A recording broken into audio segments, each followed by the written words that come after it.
कि ये नारे लगा के और लोगों को बेवकूफ़ बनाने की कोशिश की है, लेकिन पाकिस्तान की आवाम बेवकूफ़ नहीं है। जिस तरीके से इन्होंने इलेक्शन जीती उसका सबको पता है, और इनकी कारकर्दगी का ये 1-1.25 साल में हर एक को पता चल गया। थोड़ा सा बदअमनी का माहौल इधर पैदा हुआ है, और इसका मैंने कल असेंबली में भी जिक्र किया था कि इस बदअमनी के माहौल की वजह से ही हम चाह रहे हैं, और हमने काबीना ने मुतफ़क़ा फ़ैसला किया है कि इसका हल यही है। बड़ी मुश्किल दौर से हम गुज़रे हैं, आपको पता है, चाहे वो देही सिंध हो चाहे शहरी सिंध हो, बड़ी कुर्बानियाँ दी हैं, ख़ास तौर पे पुलिस के लोगों ने, और इस कुर्बानी को रायगा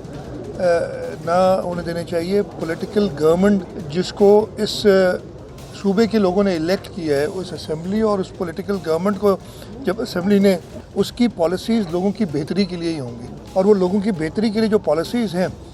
उन पे जो भी जो गवर्नमेंट सर्वेंट हो, इसलिए हम जो असेंबली में आते हैं वो रिप्रेजेंटेटिव्स हैं, लोगों के नुमाइंदे हैं, लोगों की नुमाइंदगी करते हैं, और वो अफसरान उनके